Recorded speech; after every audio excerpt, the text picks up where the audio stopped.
tonight's Scale Up to Success event brought to you by E2E and IWG. My name is Sean Dolan and I'm the newly installed Director of Communications and Marketing at E2E.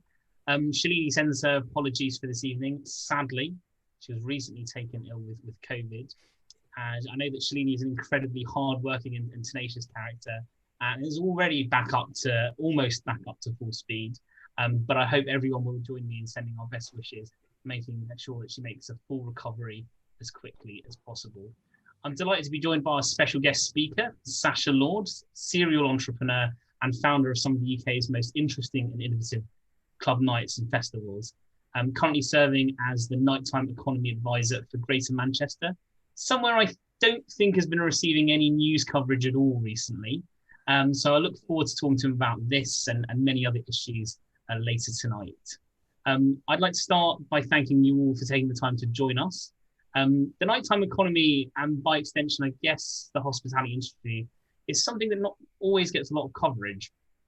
I mean, huge amounts is made about tech jobs, finance jobs, manufacturing jobs, but rarely the nighttime economy. But as I was sort of preparing for this evening, I was reflecting on the fact that this part of the economy is probably where the most important parts of my life have happened. Pubs, clubs, restaurants, theatres. It's where I've grown my friendships, grown my personal relationships. It's where many of you will have met your friends, your partners and spouses, potentially even your business colleagues. So I'm so glad that we've got Sasha here to discuss the future of this industry, which, yes, economically is vital, but also very culturally important to the UK as a whole. And therefore, by way of quick background on E2E, E2E, many people think of E2E as just an events company, and we do some brilliant events, but we're actually far more than that. The way that I like to think of E2E is a match.com for capital, whether it's investment capital, human capital, or technological capital. If you need investment in your company, we can make it happen by introducing you to the right people. If you need to bring hugely experienced entrepreneurs to advise your business, then E2E has a Rolodex to die for. If you need technology to scale your business to the next level, we can help you get access to the tech you need. And all of this stuff is available at mates rates for E2E members. In addition to that, E2E's mission is to ensure that Britain is the best place to start and scale a business, because I personally believe that entrepreneurship is about a lot more than shareholders. It's about society and creating a better world for all of us. As part of that work, Shalini has been chairing the employee retention group of the Business Action Council. This is a group that has been advising the government on a variety of policy responses in results to COVID-19. And we've had some really big wins. One of the big wins is the introduction of the flexi furlough system, which I think was hated by employers and also hated by employees. And perhaps one of the bigger things is the new German style short time working. I mean, I love a lot of German policy. The way I think they run their country is amazing, particularly how they run their economic issues. And I know that Shalini will be talking personally to the Chancellor later this month to discuss a variety of issues, primarily to protect jobs and strengthen the UK economy. As a means of supporting entrepreneurs at what is an extremely difficult time, membership of E2E is currently complimentary. There's a lot of new features that we're going to be rolling out soon, including a new digital platform. At that time, complimentary membership will stay in place, but we'll also be introducing upgraded membership at around £25 a month, which will give you a host of added benefits worth up to £24,000 to your company. And in some cases, it could be an awful lot more than that. Now, before we get started with our guest speaker this evening, I'd like to introduce Richard Morris, CEO of our fantastic partners, IWG. Thank you, Sean. Good evening, ladies and gentlemen. I'm just going to spend a couple of minutes talking about what we do in our partnership with E2E, which we're very proud of. We have some amazing offers and benefits available to E2E members. But before I cover that, just a little bit about what IWG is. Stands for International Workplace Group. And basically, we've spent the last sort of couple of decades gradually building a pretty unique network of on-demand workspace. And that's because we believe in supporting businesses to be more flexible, more productive, and more cost effective when it comes to fulfilling their workspace requirements. And really, we're trying to help businesses move away from what is a pretty old-fashioned way of sorting out workspace. But the really exciting thing is that as at today, our network, which you can access at the tap of a button on a smartphone, just like an Uber or with an Airbnb type approach, any one of 3,500 high quality, conveniently located workplaces across 120 countries on planet Earth in 1,500 cities. All of that is available on a pay-as-you-go basis, whether you're in a place for a short period of time or whether you want to be located nearer to home, very topical in today's climate, or whether a business just wants to be able to move quickly, get into new markets quickly. We work with startups, freelancers, scale-up businesses, entrepreneurs of all different kinds, all the way through to FTSE 100 and Fortune 500 businesses. In the UK, we have 400 locations. Most of the population is never more than 20 minutes away from one of our on-demand workplaces. And we operate that across a number of different brands, including Spaces, BasePoint, Regis, HQ, and Signature, because not all customers want the same thing. They're different formats, different styles. Interestingly, with Sasha as our guest speaker this evening, our largest UK location, we only opened 6 months ago in Manchester city centre on Deansgate. That's one of the largest Spaces locations that we have in the world. Everything is included in our price, cutting edge IT infrastructure, full service, on-site support. It's all about plug and play, simply booking space where you need it, when you need it, however long you need it for. There's no doubt that COVID-19 and this horrible pandemic is a real game changer. We believe the way that people work in the future will be profoundly affected. Clearly, more people will want to work nearer to home, cut out the commute, work more of the working week from home. But we don't think that people will want to work from home all of the time. And I think the sort of need for connections between people and collaboration, our network of workspaces will really come into their own. So download the app. It's the Regis app on the Apple Store or the Google Play Store. And you can book an office by the hour or a meeting room by the hour according to where you need to be.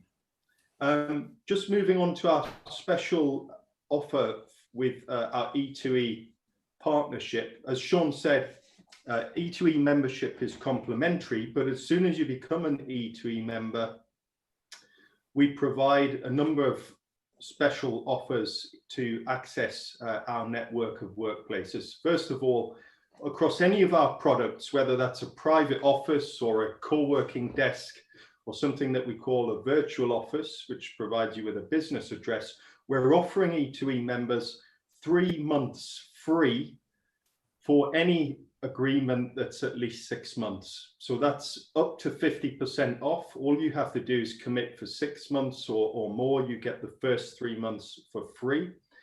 We're also providing a 10% discount for any meeting room booking or any day office booking. Again, you can use the app to find one near to where you live. And as an E2E member, you get 10% discount for that. And also, given that we're in strange times, people working out of their normal position, we have a network of business lounges all across the UK. You'll find them in motorway service stations, airports, train stations, as well as in our business centres in the 110 towns and cities that we have coverage on in the UK. And you can access those business lounges for free as an E2E member for the next 6 months. So as I say, we're very proud of our partnership with E2E. It's very complementary. You know, we work with lots of different types of businesses across all industries and sectors. and we look forward to seeing you very shortly at one of our locations. Thank you. Hand over to Sean now. All right, thank you very much, Richard. And I, for one, am very keen to get back to the office. I mean, I sort of miss spending time with my colleagues and making the great connections you can at work. But I also can't get away from the fact that working from home feels awfully like living at work most of the time. And I'd rather that come to an end sooner rather than later. Right, before I introduce Sasha, our main speaker this evening, could we have our poll, please, Stephen? So we like to poll our members about how we can improve what we do and the services we can offer our members. So let us know why you're interested in E2E, and particularly the services you might want from E2E, and particularly the ones that you might use and benefit from. We have a number of deals now, not just with IWG, but with organizations like Deal Room and a host of banks that can help kind of provide services that you might need for your business. And if we don't offer it, we can actually work to find a partnership that could work for you. Of course, we're always interested if people can have access to physical or virtual offices or business lounges across the country. If you're interested in CBI membership, because at the moment, all members of E2E get 6 months for free on CBI membership. And I think one of the things that we're interested in is when in particular would E2E members like to hold a physical event? Would it be this year? Would it be Q1 next year, or later than Q1 next year? Because we're hoping that when there's some sense of normality returns, that we would like to host physical events. We want to hear from you when you would feel comfortable about hosting the next physical event at E2E. So, okay, should be done in a few seconds. Right, and I'd like to now introduce our speaker for this evening. So Sasha Lord is the co-founder of Parklife Manchester Limited and the Warehouse Project, one of the biggest nightclubs in the UK, if not the biggest. And he's also nighttime economy advisor for Greater Manchester. I hope he doesn't mind me dropping in it, but growing up in Manchester, Sasha left school with 2 U's and an E at A-level. And then began and swiftly departed several jobs working on market stalls in Manchester and Liverpool. 2 decades later, he holds one of the most prominent positions in the North, advising Mayor Andy Burnham, the Mayor of Greater Manchester, and has founded some of the biggest and best music events in Europe, the Warehouse Project and Parklife. Parklife is a weekend that has become the nation's largest metropolitan festival, hosting some of the biggest names in music, including Snoop Dogg, Liam Gallagher, and Skepta. The festival employs around 4,000 people over the weekend and brings in more than 10 million to the local economy. Each year, it also raises over 100k for the Parklife Community Foundation, which is distributed to help worthy local causes. His way, I think, of paying it forward. So Sasha, after that introduction, we're going to do it a bit differently tonight, because usually we invite the great and the grand speakers to sort of give their big keynote speech. But I'd like to have a kind of more of an interview format. So I'm going to ask you a couple of questions. And then after I've asked you a couple of questions, we're going to open it to everyone else. So these have a slight temporal focus. So I think kind of the first set of questions are going to concentrate on your past, where you came from, what your influences were. And then we're going to move into the present and then hopefully end looking forward to the future. So can you take us back to the beginning? What brought you into the music industry, of all the industries you could have ended up in? Well, I mean, it's a long story, but firstly, I have to apologise if I'm monotonous tonight. I'm not firing on all cylinders. Manchester, we've had a lively fight on our hands this week, and it's been a tough few days, but we're here. And I said just before we came on air, sod's law. I could be in the pub right now. The last opportunity to be in the pub for probably quite a few months. But now I'm sat here, so I'm going to rush off straight away. But, it was purely by coincidence, actually. So you're quite right. I went to a very good school, and to my parents' complete disappointment, I ended up with 2 U's and an E. And there was a reason for that. well, I like to think that this is the reason. I like to think it wasn't because I couldn't have got good results. I think if I really tried, I would have done. But when I was at school in the sixth form, there was a period where, and I'm not exaggerating, the whole world were looking at Manchester, what was coming out of Manchester. It was a period where Manchester was referred to as Madchester. You know, the music coming out of here, from Factory Records, the likes of New Order, Stone Roses, Happy Mondays, James. We had a nightclub called the Hacienda, which was the most famous nightclub probably in the world at the time. Everybody was looking at what we were wearing. So we were leading the fashion, we were leading the music, and all eyes were on Manchester. And that whole thing fascinated me. And I just got sucked into it. And you're quite right. When I left school, I didn't have any qualifications. I sold leather jackets on a market stall in Liverpool. Every Sunday, I worked in a clothes shop for 20 quid a day. But it kept bringing me back to, you know, I wanted to be involved in the music industry. And just one day, I decided to put a party on actually at the Hacienda. And it was only to pay bills. It wasn't to start a career or anything like that. And, you know, I've actually got the contract there on my wall still.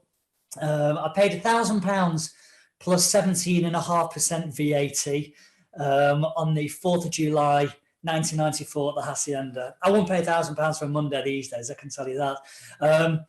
And it's not only did it pay some bills, it left me with some money in my pocket, actually. So I thought, well, hang on, this is the start of something. And it just escalated from there. Right. I mean, as the name suggests, Manchester in the 80s and 90s must have been a slightly crazy time, Manchester. Have you got any good stories from that time? Well, yeah, but we've only got to 7:15, haven't we? So, you know, you'd have me... You know, Manchester in those days, I'll be honest, I mean, people know anyway, it was also labelled Gunchester. It was a very, very bleak period. You know, I think the Hacienda, when it came out of it, you know, that was almost, it was, and I don't want to make tonight too political. You've already mentioned that, you know, I advise Andy Burnham, but, you know, we were pretty much forgotten up in the north, not just Manchester, Liverpool. And, you know, we felt we were treated quite badly during the Thatcher years. It was a very grey period. And, you know, there was a huge north-south divide, which I still think there is, actually. But, you know, it was our escapism. The music was our escapism. We created our own parties. We created our fun. And actually, when he went into the Hacienda that time, it didn't matter. It was. I compare it to when you go to the football. It didn't matter whether you were a student. Didn't matter whether you were a lawyer. Didn't matter whether you were unemployed. Didn't matter whether you're the postman. It didn't matter who you are or what you were. It became our church, and it was almost anarchy. You know, what went on under that period there, under that roof, was very, very special. And, you know, I remember walking in there for the very first time when I was 17 with my best friend at the time, Pete Armistead, who there's nothing wrong with this, but he turned out to be a vicar. And we walked into that venue and there were 2,000 people absolutely loving life. You know, it wasn't what you were wearing. You know, everyone was just in T-shirt, baggy flare jeans. You know, everyone had the same long style haircut. And I remember walking in and saying to him, that is some crazy dance. We won't be doing that. And within half an hour, the energy lifted us. We were doing that. You know, I can also tell you that it was 6 months later that we realised that we were the only two people in that venue that probably weren't on ecstasy. But it was phenomenal. It really was. And I look back on those days, although those days were governed by danger that I mentioned, I do look back on them very, very fondly. That was the start of my career. So when did the light come on for you? Because I imagine that running like a single club night when you started out is a very, very different challenge to running the biggest music festival or one of the biggest music festivals in the UK. When did the light come on to you and say, actually, I want to make this into a really, really big business? I think the day after, actually. I think I realised, hang on, you know, I've gone from earning 20 quid a day and running a market store to actually I put one night on here. I've paid some bills and I've got, you know, a couple £100 left in my pocket. There's something in this. So from that, what I started to do from 94 to 2000 was put on regular weekly parties for students. You know, Manchester's got the biggest student population in Europe. So what I did was I was looking at the music that was happening in our nightclubs at the weekend, which is predominantly house music. And then I was looking at the student nights that were existing that I thought were quite patronizing, the student nights where they were playing ABBA and Erasure and Jump Up House of Pain, you know, and all those things. And I thought, well, why don't I take the music from the weekend and put it so it's affordable for students and just charge £2.50, which I did. And it's exploded. And for many years, I had the biggest student nights in Manchester running, selling out week after week after week. And that was kind of the start of it. All right, I'm gonna sort of take things into the present now. Before I do, I just want to say to everyone watching, I'm going to ask Sasha a couple more questions now, and then we want to hear questions from the people who are watching at home.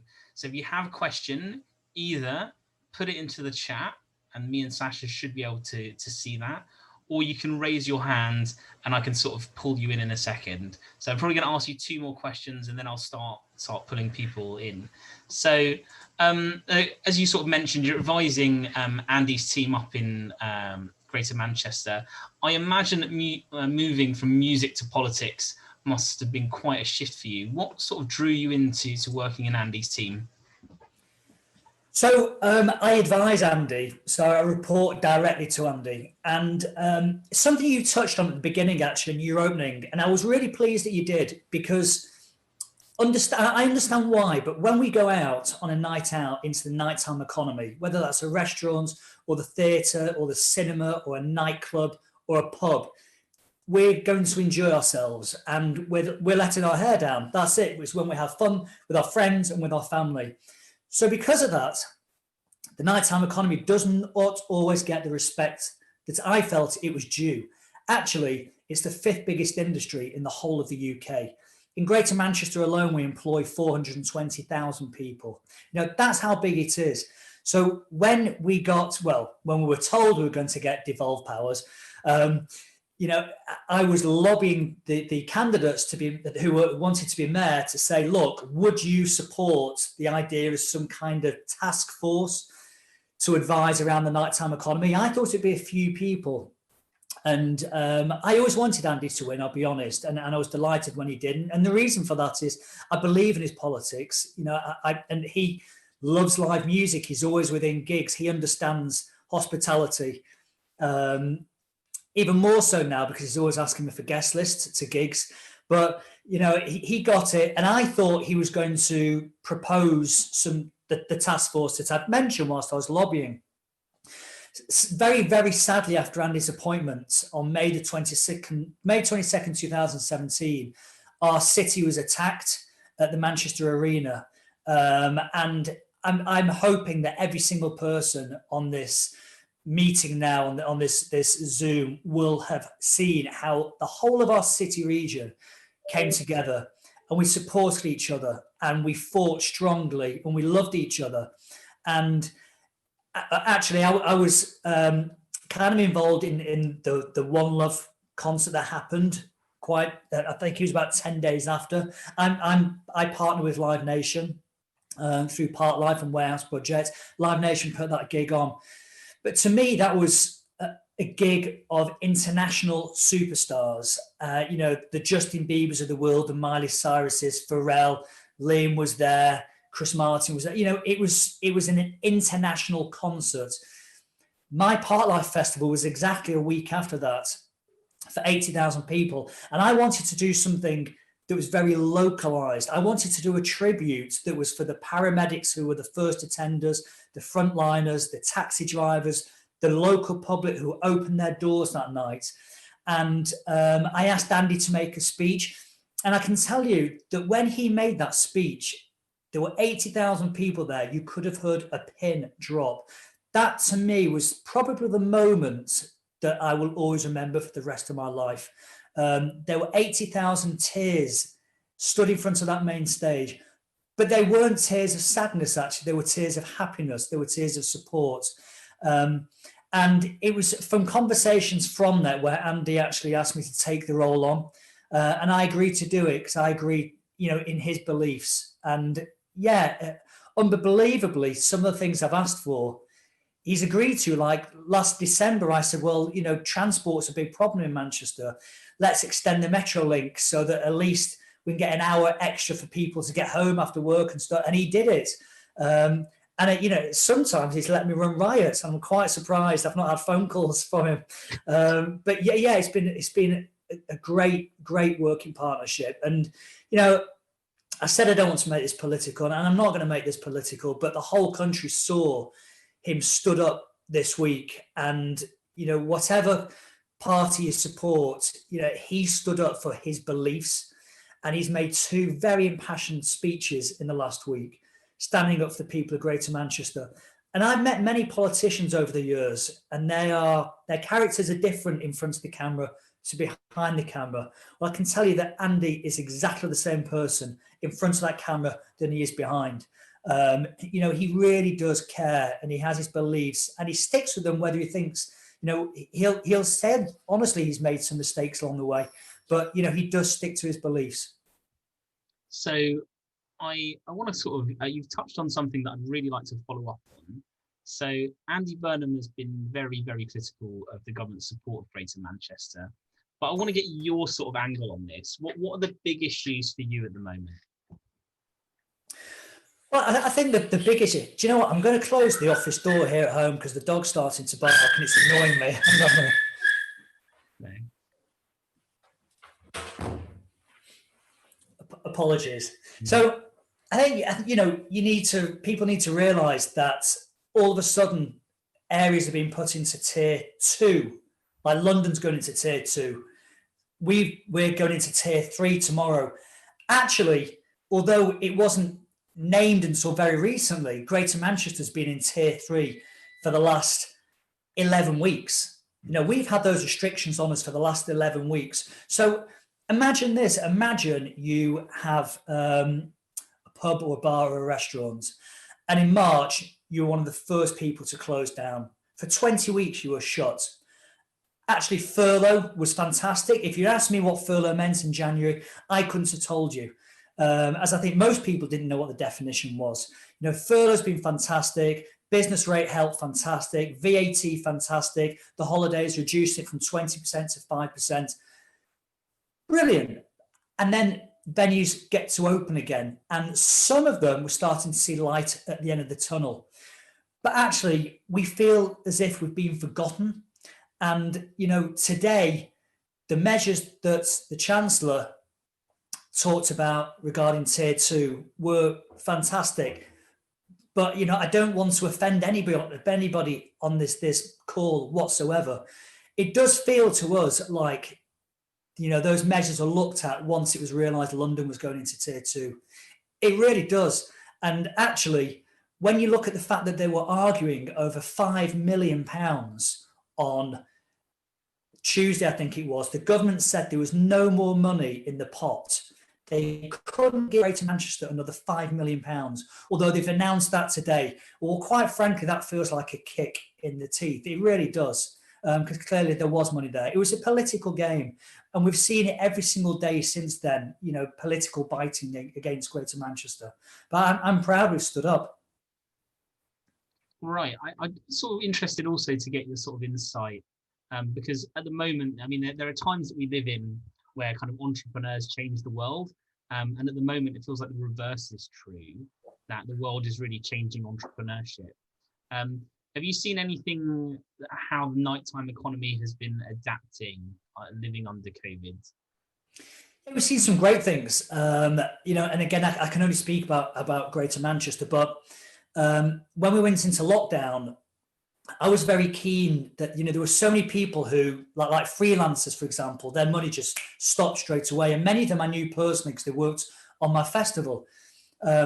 So I set something up called United We Stream, which is basically, it was a platform of entertainment every Friday and Saturday. And we did club nights, we did comedy, we did, I can't go through. So we did all sorts of entertainment.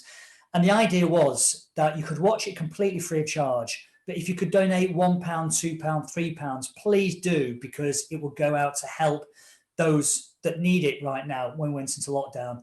And in 10 weeks, it raised £500,000 and we had 60 million viewers, which is something I'm proud about. But we saw some superb things as well. So, for example, a local gin company called Didsbury Gin, I got a call from Greater Manchester Police to say, we're in a mess, we don't have enough hand sanitizer, we weren't given any warning about this. Can you put something out on your socials? And Didsbury Gin turned around and said, you know what, with the bar shut, we're not selling as much gin as we normally do, or the pubs. So actually alcohol is 80% part of hand sanitizer. We'll start making hand sanitizer. So they did it, and they supplied it, Greater Manchester Police, free of charge. And another great example I'll never forget is a local restaurant in one of our towns called Chorlton, a restaurant called the Creameries. They turned around and said to all or a lot of the restaurants across Greater Manchester, look, you're now shut. You're furloughing your staff, you're furloughing your chefs, your stock is going out of date. Give us your stock and ask if any volunteers want to come along. And they found a space, and they produced 130,000 meals free of charge for the most vulnerable people across our city region. So it's things like that. It's heartbreaking, but it's at the same time, it's very heartwarming to see that.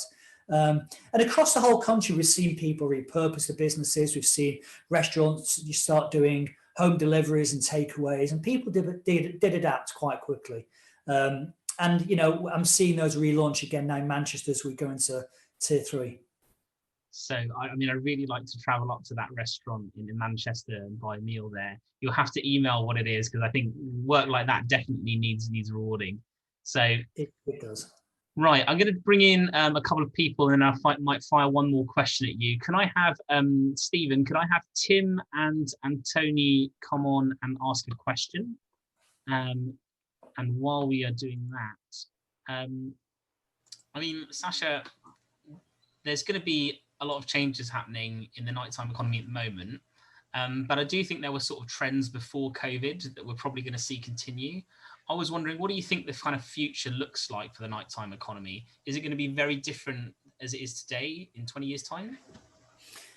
In 20 years' time? Well, look, I think pre-COVID, going into this, I was talking passionately about the nighttime economy propping up the traditional high street that is dying away. And we know the reasons why it's dying away, the likes of Amazon and stuff. And I'd be a hypocrite to point fingers at Amazon, because I'm one of those people that sits at home on a Sunday night and orders my shaving foam to arrive in the office on a Tuesday. So, so I'm partly responsible for that. But, in areas across Greater Manchester and the whole of the UK, we were seeing some areas where, good food offerings, restaurants, independent restaurants, bars were propping up what was, the traditional high street dying away. That is going to come back undoubtedly, in 20 years when you talk about that.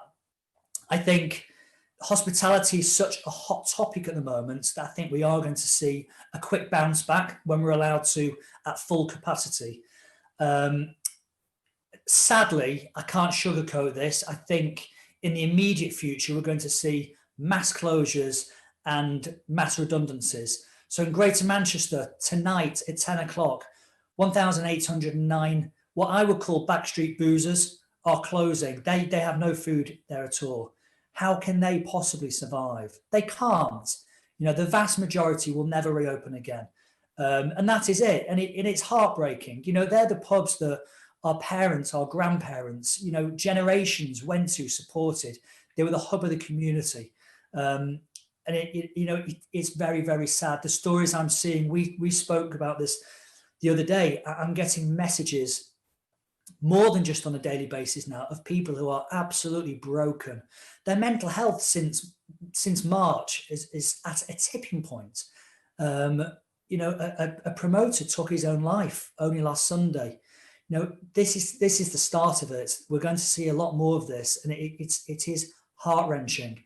But in 20 years' time, we'll bounce back. I can tell you that my partnership with Live Nation, some of the larger festivals that are on sale at the moment, the likes of Downloads, Leeds, Reading, Creamfields, Wilderness, are seeing record ticket sales for 21. there is a massive appetite out there for the public. You know, we've all sat on our hands for a long, long time, and we are dying to go to the gig, the first gig. We're dying to go to the first concert, the first festival. So when we bounce back, undoubtedly we're going to come back stronger. You know, I think that is most definitely a positive, but it's going to be a very, very dark winter. Yeah, it's going to be a very, very difficult winter, and certainly a lot of people out there are struggling with mental illness, and entrepreneurs are like not alone in that. And the struggles of running a business have never been harder. Toughest trading conditions of our lifetime, but I do genuinely believe that we will get through it. Right, I think now is time for questions. Tim, can I tee you up first? Do you want to ask your question of Sasha? Sure, yeah. Thanks for everything you said so far, Sasha. Really interesting. And I mean, I've got investments in the live music and the restaurant hospitality sector. And I think what I would say, and you've seen it as well, is that the teams that I work with there have just reacted so well and so strongly in terms of the adversity they've been facing. And some will come through, some won't. But the last thing you were saying there about getting back to live music really echoes and resonates with me, and I'm looking forward to that as well. But perhaps just looking backwards to happier times, it's just a personal interest really. I worked with Rich McGuinness for a while through Mama Group, and I know he's been involved with yourself for a long time. I'd just be interested how you and Rich met and how you put the Parklife and Warehouse Project and so on together. No, so Rich is still my business partner, and we're best mates actually. And so Rich is based, as you know, over in Liverpool. He has a club brand called Chabuku, and on August the 23rd, 2003, put on a warehouse event for 12,000 people. It was actually the first legal warehouse that was allowed since Thatcher changed the rules. I don't know how I managed to persuade the council to allow him to do it, but there were 3 rooms and Rich hosted one of the 3 rooms. The idea was he would bring a contingency over from Liverpool. And yeah, he just clicked. You know, he's a great guy. He's very, very vocal, very passionate about his work as well, and a kind, generous person. Yeah, just intrigued. Lovely, thank you. No, and I have to say, someone who, if you send me your address, someone that has very, very slight OCD, I'd love to come and help you with your CD collection. But so I could not live with that. Work in progress. Thank you. Okay. It looks like an absolutely killer music collection you've got there, Tim. It does. Is that a music poster that I see behind you as well? No, that's another passion. That's horse racing. So that's a horse I used to own. So it's a real mixture. And is that a guitar as well? Yeah, I see. I bought that, but just briefly, Sasha, you know this, when the late great Tim Bacon passed away, there was a very big memorial dinner for him as part of the start of his cancer charity that he was launched at that time. And that's actually Manny's old bass guitar stuck there. Wow. I bought at the auction. So anyway, we'll go on the wall at some stage, but it's not there. Yeah, that is really, really cool, Tim. So I think you've got one of the best backgrounds I've seen on one of these calls, because I just want to keep asking questions. Right, but Tim, I'm going to have to move on. Quick to everyone, keep your questions coming, because we've got a lot to get through. But if you put them in the chat or raise your hand, we will get to you eventually. But Tony, do you want to ask your question? Yeah, hi Sasha, big fan. And, I've got 3 sons who attend the Parklife. They won't believe that I'm speaking here with you now, so you might hear them in the background though. I was so disappointed last week that Lancashire buckled immediately and didn't support Andy. I thought it was an opportunity for us to all voice a few of our concerns. We've got, I mean, I'm running a business obviously, and we're on a daily basis, we've got people phoning in, getting tested, having to isolate for 2 weeks. The family's isolating, they have to isolate. They don't turn up for work, you know. There's no support for them, no support for us we've got no guidance to, you know, what to tell them. We've got one guy in Salford, Swinton, all his family's got tested positive last week, but he didn't. This week he's tested positive, so he's out of work for a month. You know, we can't afford to support him on full pay for endlessly. And there's just, I know that you're fighting for people who are forced to close, but there's just nothing for those who are going through a tough time too. You know, on a daily basis, we're getting people positive, you know, testing positive and missing from work with nothing in place whatsoever. No, do you know what, Tony? My heart goes out to you, and I totally agree with you. And by, you know, whoever's making these decisions in government do not understand hospitality whatsoever, because you shut a pub or a bar down, or even a restaurant, there's a whole ecology around that. You know, tomorrow there are cleaners that won't have a job. There's security that stand on the door, they won't have a job. The taxi drivers already, you know, they're 80% down. You know, those people are forgotten. And there are so many industries like yourself that, you know, we need help. We really do. And it's just not been there. It's just not good enough. It really isn't. And I look at countries the whole time, like France, Germany, Spain, who stood by people. And in fact, I think it's Spain who said to the hospitality industry, you know what, we will stand by you for 24 months until you can get back to 100% capacity. 24 months. You know, it's phenomenal.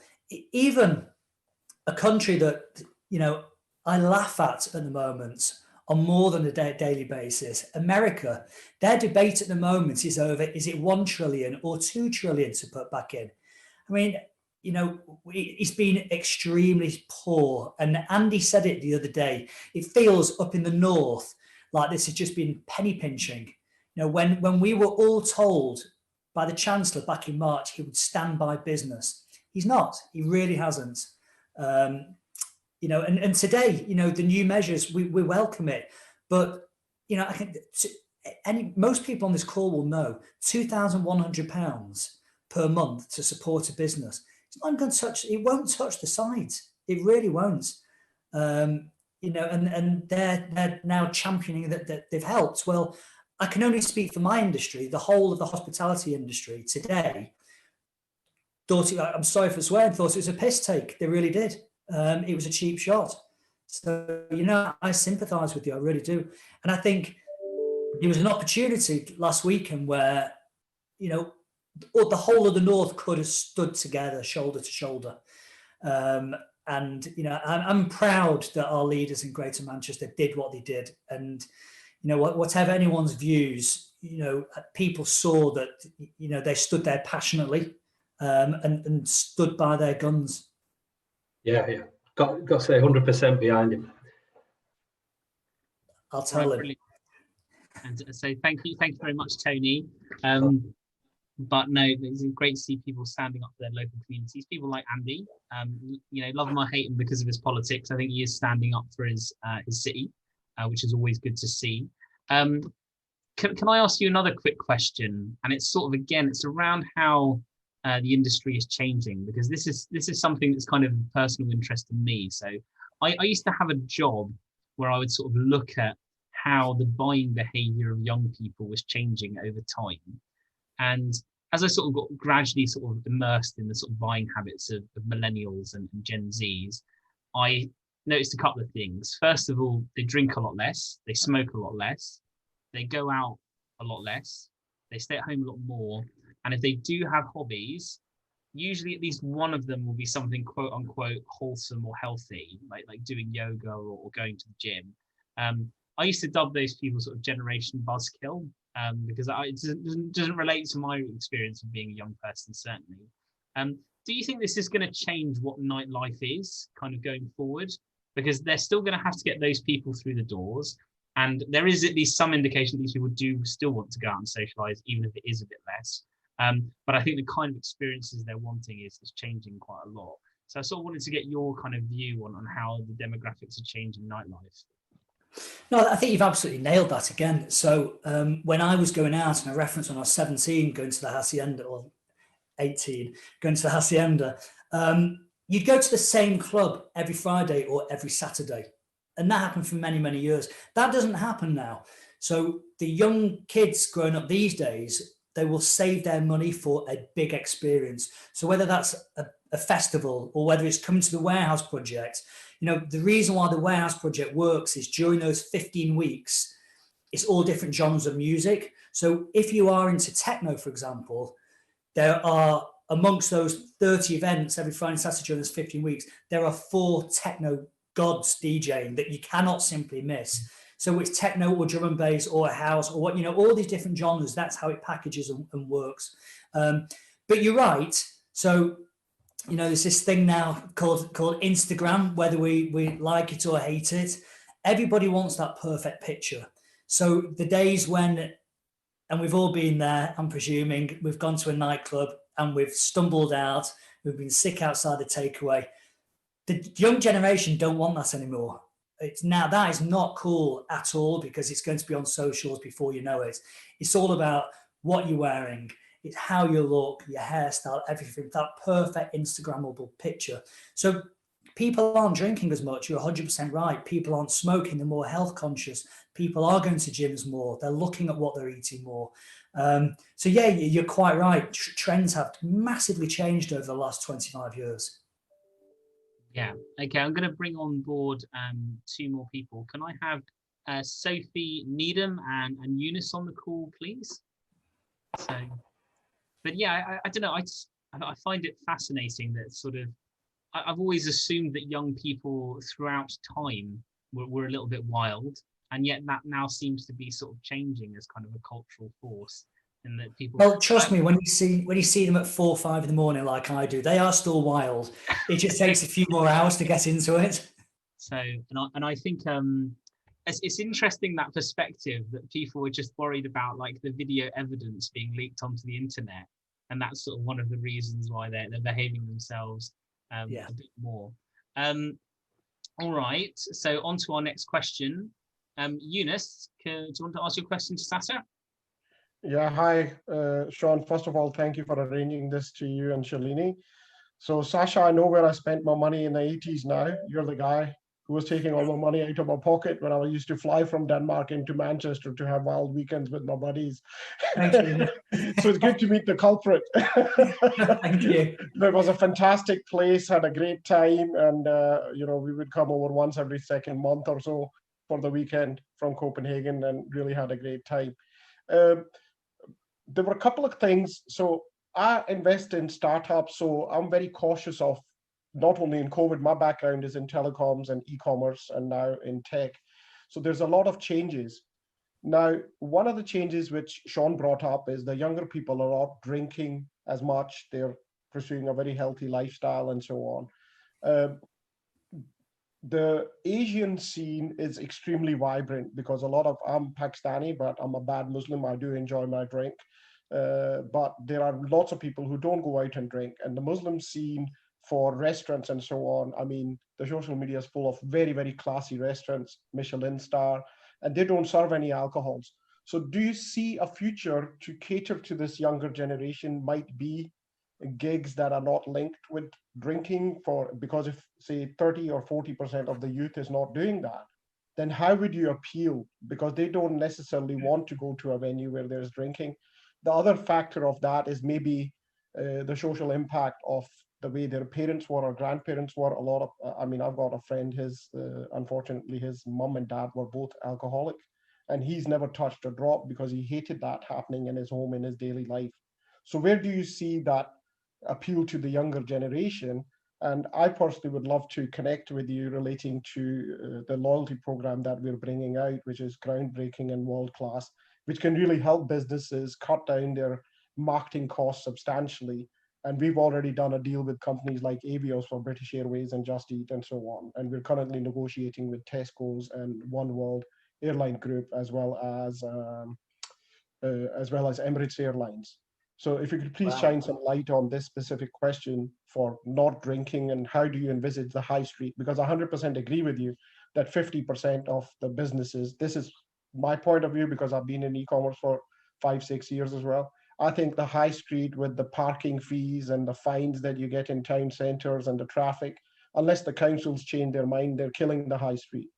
So appreciate your time, and thank you for your time as well. No, so do you know what? This is a really good point. And I came across something that was quite embarrassing, actually, in Greater Manchester. So one of the first things that Andy wanted me to do was create a blueprint, my vision for a 12-month period. It's actually finished, and we completed it as just pre-COVID, as COVID hit.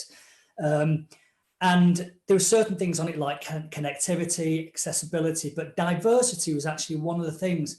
One of the biggest Asian populations in Greater Manchester is in Oldham. And I have a female friend in Oldham. She doesn't drink. There is nowhere for her to go in Oldham where she feels comfortable, because she wants to go out on a night out and she wants to listen to music, but she does not want to be associated or be around alcohol whatsoever. And that blew my mind. I could not understand why, with such a big population, that nobody had actually thought, well, why don't we do something? So we were looking at, in the town hall, putting them on Bollywood nights and things like that, where there was alcohol free. And there was a massive appetite for it as well. Oh, yes. And that's something that we're going to be revisiting once we're allowed to get up and running again at 100%. Because I'm a big believer that these 50% capacity in a venue where you stand in a square and you dance and you're 2 meters apart, to me, it doesn't work. You need to create the atmosphere in there, yes, and the energy. So once we can return, we are going to be doing that. But so just because you're into tech, something that you'll be aware of, and something I'm really, really excited about, is when you go to, let's say, the Manchester Evening News Arena to see an expensive gig, let's say it's the Red Hot Chili Peppers or something, you know, that will be an £80, £90 ticket. To many people, that is not affordable. And you also have another market of people who actually suffer from anxiety. They don't want to go into big crowds, or it's not accessible to them. They don't want to get the transport there. There are many, many reasons. So I'm very, very excited about these Oculus headsets that are coming out, because to me, that is going to be the future. And it's a big win for many, many reasons. It's a win for the market that I just spoke to you about then. You know, and as a promoter now, I can sell infinity tickets. So at the moment, I'm limited to a capacity of 24,000 at the arena. Yeah. When that's sold out in the space of 2 minutes, because it's the Red Hot Chili Peppers, for example, I've now got the opportunity to sell another worldwide at 100,000 tickets more, 200,000 tickets more, at a reduced price of maybe £25. And people can see this live experience. And I've seen you will have seen it yourself.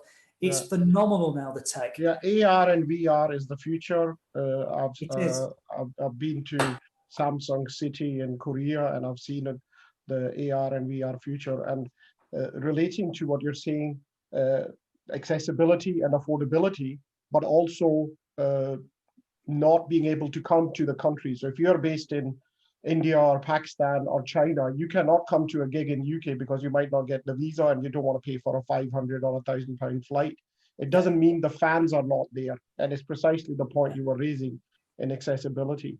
But our technology relating to the loyalty program, we've already launched in UAE and India. It will drive those customers. We can bring those customers to engage whatever gigs you guys are running. You know, so you can sell the real tickets, but then maybe around the arena or stadium, you can have big screens where people are represented from 50 different countries. That creates even more atmosphere and so on. It does. It's massive. And the other thing is when you book an artist, and again, the artist is playing at the arena, you're limited how much you can pay that artist. Yeah, exactly. So now we have artists, and I won't mention the names, but they're getting paid £500,000 by sitting at home doing an Instagram picture, advertising something. So the urgency to go out and earn money on the road is gone. But actually, if you can now sell a lot more tickets and the artist is getting paid a lot more by the promoter, then they're back on the road again. So it's a win-win for everybody. Yeah. Shalini's got my contact details. So if you want to get in touch, if you think there's something we can do, I'll be happy to engage with yourself and your business. Thank you. That'll be Thank great. you very much for your time. Thank you. Oh, yeah.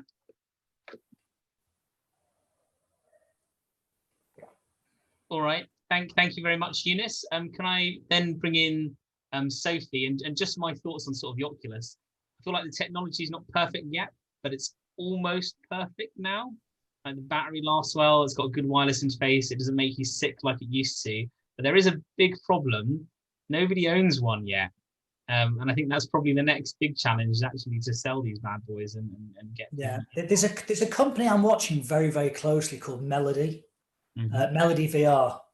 That's the company I'm watching, who seems to be, they've just signed a deal with Live Nation actually to show some of their gigs. So I think they're going to be one to watch out. Oh, interesting. Yeah. Okay, Melody, I'll keep an eye out for that one. Sophie, do you want to ask your question? Hiya, can you guys hear me okay? Me, Sophie. Yeah. Okay. Well, it's interesting you talk about Generation Z and millennials. I think I count as one of them. And trust me, alcohol still does get ingested. But I'm actually looking to put on my own events where maybe I think TED Talks and stuff like that are more popular. People like to talk about mental health. People want to understand the background behind arts, and I'm hopefully putting on events where I interview the artists before they go up and perform their poetry or the spoken word or their rap or whatever they're doing. And actually in North London, where I live at the moment, there are some socially distanced events being held in outdoor spaces. You just got to wrap up warm. But I was just wondering, can you give me any pointers or tips on just starting out and making your own events and getting a crowd in and getting yourself heard?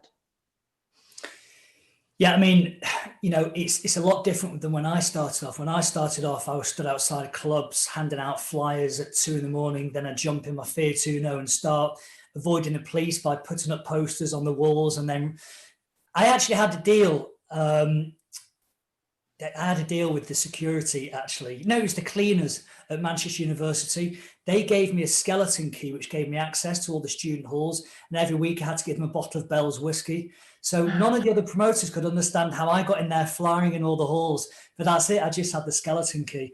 But I think, you know, I hate the word influencer. I really don't like it whatsoever. But everybody will know somebody who's in with a crowd. And to start off, you know, probably one of the successes of my student nights that I spoke about before, Sophie, was I used to find out who was the football captain or who was the netball captain, you know, or who was in charge of the ski club. And I'd get them on my guest list to come down, and then people would follow from that. So to try and create something, I'd start picking out key people who you will know loads in your network. Start picking those out, getting them on board, you know, free, look after them. And they will bring people down. And it will be, for the first 12, 18 months, it'll be a hard graft.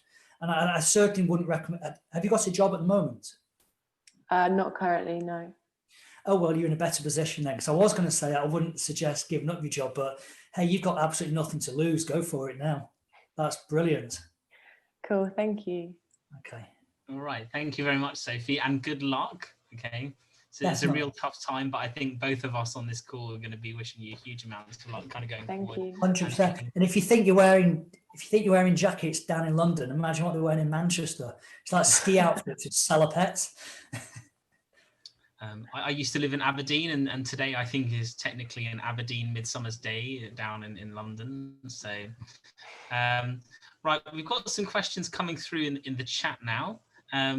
So, I mean, kind of first question from Sarah is kind of related to what was asked just now.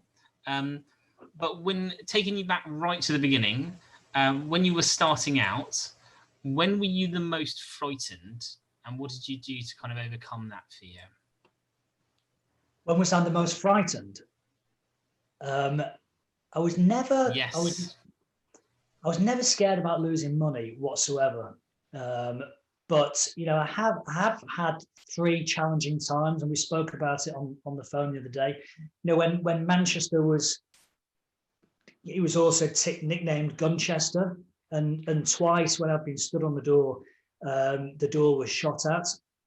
On both occasions, I have to tell you, and this is going back in the 90s. On both occasions, the doorman ran inside and left me outside. That was pretty scary. And then I did open a club in 2000 called Sankey Soap, and the old door firm wanted the door, and I resisted. And they were from an area called Salford. And the reason why I didn't want them on the door, because in those days, once you ran the door, you ran what went on inside the club. If that makes sense. So I said no.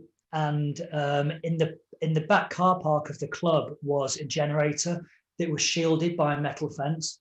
And the night before we were due to open, they came down to try and scare me. They came down and they put a bed mattress entwined amongst the fence, and we poured petrol over it and set light to it. And the generator exploded. And they thought that would be the end of the opening night. But actually, it wasn't, because what they didn't realize was we ran off our own generator indoor. So that night, the whole of Ancoats, where the venue was in darkness, and we had a rave going off right in the middle of it. And so that day, they never touched me again. I think they thought I was a lunatic.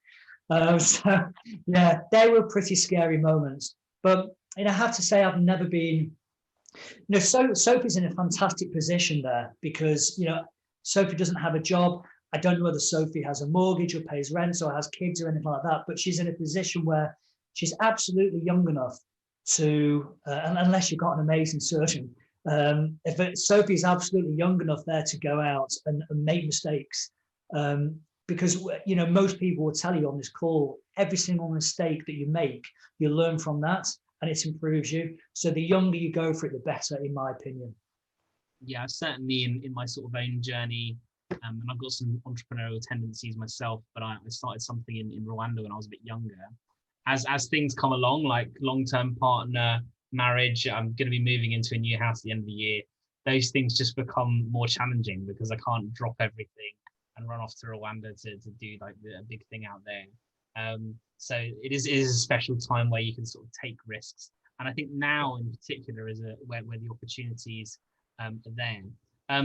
Right, can I pull you up on something, because another question has come up about the future of music, which is about, is music going to become digital? You mentioned this company called Melody. These live experiences, they've started in cinemas now, where I think I went and I've seen a number of different things, whether they're talks or lectures or concerts, they're all sorts of things. You can go to cinemas and you can see them. Do you think the transition to some sort of VR or just at home, where people are at home a lot now, is that going to be sticky? Because I know that, with supermarkets, for some people I know and some people have sort of spoken about it online, once the parents go online and they start doing their shopping online, they're just not going to stop doing it. And do you think something similar is going to happen for these at-home events experiences? Absolutely not. No, absolutely not. Streaming, the tech side of it will be an addition, but nothing. And I mentioned it before. There is nothing better than going to a live gig and actually being there in the audience, feeling the energy, or being on the dance floor and feeling the energy. That will never ever stop. We're going to a festival with your friends and going from arena to arena. That's not going to stop. That will always stay. Technology will not kill that off. And that is something I'm absolutely adamant about. Okay, brilliant. Can I bring Lee, Lam, and Ishmael onto the call, please, Stephen? I think these will probably be our last two, and then maybe you can give us a sort of Jerry Springer style final thought at the end, and then I'll wrap us up for the night. Okay. Okay. Right. Can we? Hello, Ishmael. Would you like to ask your question? Right. It wasn't the lead that I was expecting. Slightly. There's a slightly different name there. But I tell you what, can we bring Ishmael in? Would you like to ask your question to Sasha? Yes. Hi, Sasha, and hi, Sean. This has been a great event so far, and I just have a really quick question, maybe for all the young entrepreneurs out there. So, the main, and Sean can resonate with me here. One of the most important things when building a new business is communicating the product or the service that you're about to unleash. And especially in the events industry, how did you manage to build a personality around Parklife? Because this is not a product, nor is it something tangible, it's an experience. So how did you manage to build a personality around that?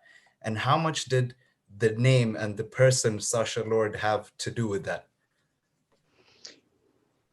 Good question. Firstly, is that the London Eye behind you? Yes, yes, it is. Yeah. So I'll tell you a story about that.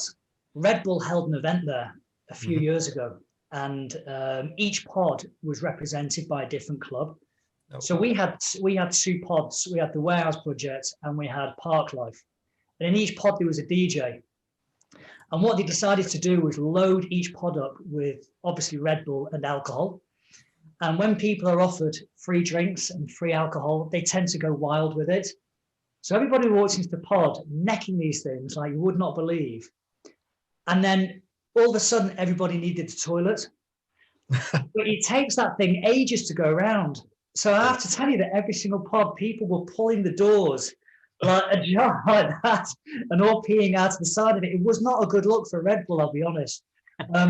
But both myself, Sam, and Rich McGuinness, that was mentioned before, have been very keen that we weren't just a clinical festival. And I'm not going to mention names. You know, we always wanted it to be a festival that was in touch with our customers. So when we launch it, for example, we always launch Parklife with an animation. And that animation takes, it's done by Kate Ross, it takes months to get it absolutely perfect. And we engage with the customers on social, you know, on social media very quickly. And we're quite sassy, I think is probably the word, compared to other festivals. You know, we engage with them, we have a laugh with them, rather than just, here's our lineup, here are the prices, here are the times, this is what you can do, this is what you can't do. We actually do have a bit of, you know, we engage, and the guys in the office are all young, they're, you know, 18 to 25, and they're just sat all day long at a desk having a laugh with the customers. And I think people really appreciate that. Sometimes they go a bit too far and I have to rein them in, and it's like quick delete. But on the whole, it does work. So yeah, that's. But so it's a continuous process of engagement essentially until the event. Continuous, and I you know, I think sometimes it annoys my partners, but I'm quite vocal as well. But I think people appreciate that. You know, I say what I think. Perfect. Thanks a lot, Sasha. Thank you, Ishmael. Thank you very much, Ishmael. Great question, by the way. I love this idea that businesses kind of almost becomes a character in itself as part of the brand, and yours in particular is sassy. You know, really sort of trying to zing off your customers. All right, is your name actually Lee, or is it Leanne, or something similar? No, it's really Lee. It's incredibly confusing. My husband is Chinese, so I have a very Chinese name. I have a very male name. I can't get away from it. I just embrace it these days.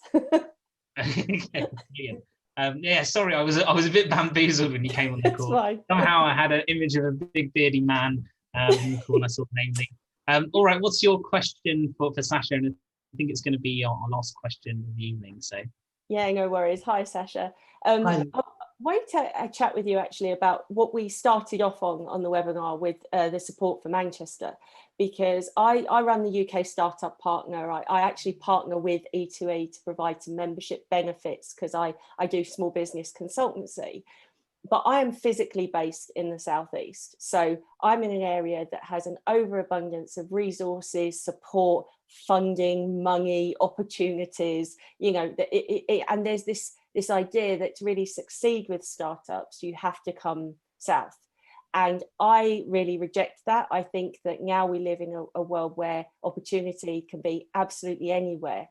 But I'm wondering if there's anything that we can take from this area in the Southeast and apply to Manchester, to Liverpool, to other areas of the country, which actually have the good ideas and have the really solid, valuable company ideas and business opportunities, but don't have the resources that we have down here.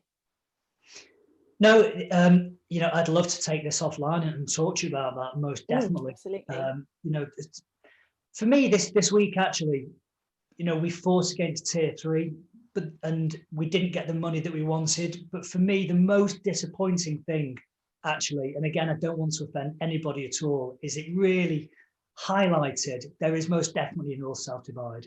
Yep. There really is. And this is what we feel in Greater Manchester, all of us. And there's banners all over our city region saying Republic of Mancunia at the moment. They're hanging off the motorways. And, this to us feels like, the North. You must have seen the memes flying around, Andy Burnham, King in the North.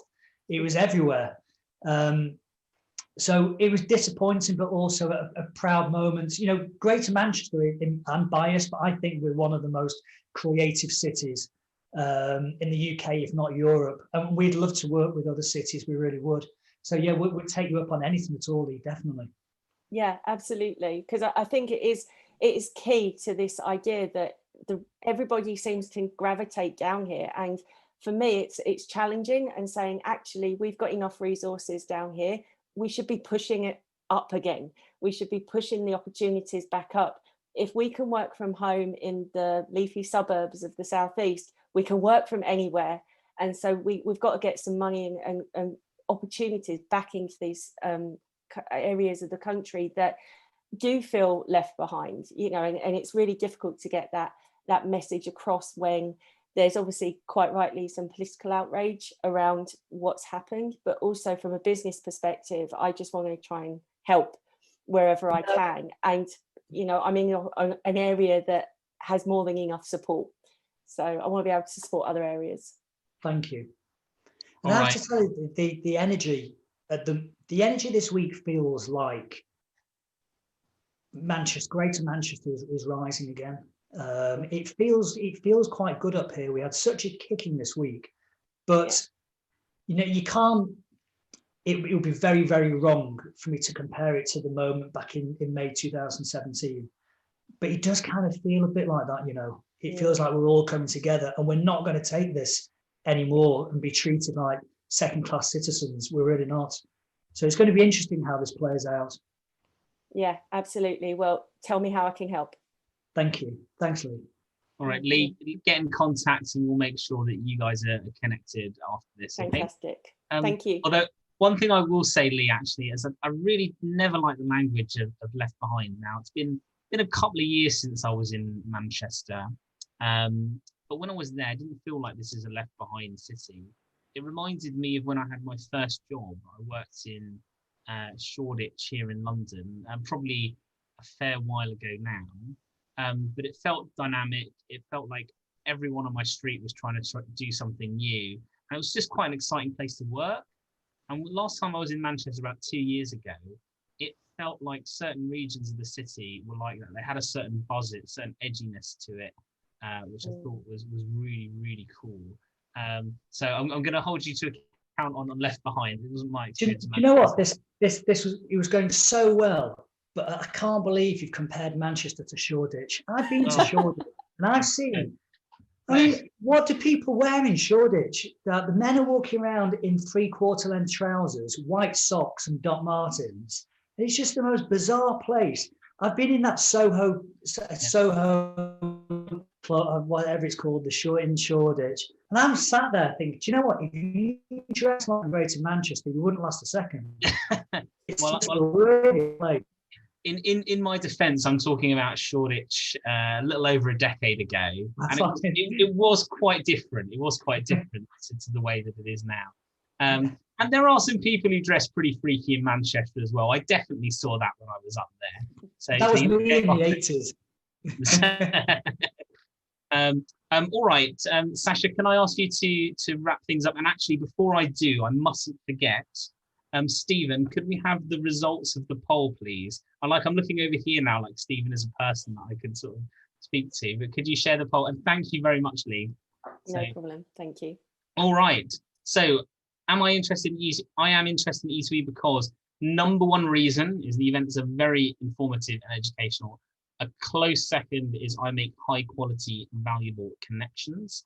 Below the services you've made, so 8% of you need flexi mentoring, 8% need help finding a non-exec director, 77% want to meet like-minded people, 23% of you, that's quite a lot, need fundraising, and another 23% would like to offer your services to our members. Number one on the services that would benefit you, it'd be SME data intelligence. Well, that's really interesting because we've just signed a deal with Deal Room that would give you access to that. So in particular, if you would like something, please do to get in touch. And 54% of you would be interested in virtual offices packages from IWG. I'm sure that Richard Morris will be leaping in his seat at the moment to see that so many of you are looking to take on office spaces. And I suspect that as things get better, that figure will only go up. So Sasha, can I sort of hand over? I mean, you've had a lot to cover tonight. We've covered history, culture, politics, and all manner of things. Can you synthesize this into sort of where you see Manchester and the future of nightlife going? Yeah, I think rather than doing that, and I know you're bringing it to a close, but I would ask people, if they haven't switched off, I would ask people a big ask actually, and it's something I'm really passionate about.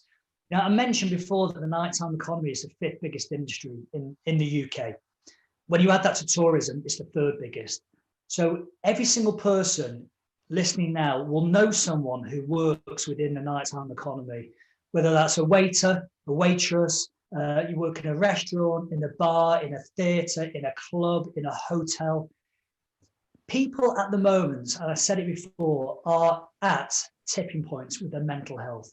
So if you know those people, pick up the phone to them and just check in, okay? And they will all say yes. So ask them again, no, really, are you okay? Because right now, people need to hear that there's help out there, and there is help. And that's my big ask from this evening. Just please support those people who work within the nighttime industry. It is so important right now. Yeah, I think for anyone losing a job or just seeing that your job could be in jeopardy is really traumatizing. And I think as things get worse, their mental health then gets worse. And that's really compounded at the moment because we're sort of like physically and I think quite mentally disconnected from the world around us. So you can feel really, really alone. So I think to everyone who's watching, really simple message. If you know someone who works in the nighttime economy, now is the time to reach out to them and ask them, are you okay? Well, thank you very much, Sasha, for joining us. I in particular really enjoyed this conversation tonight. Really interesting to hear about your history, the danger, the fun of being a nighttime entrepreneur, and the fact that you've been involved in something that is current. I mean, the lockdown is coming in Manchester this evening. So I think on that, thank you very much. I will keep you from the pub no longer. And a massive thank you to everyone who came along this evening. Okay, all right, bye-bye everyone. And hopefully see you all soon. We've got an event next week. We'll keep you updated. Bye for now. Bye-bye.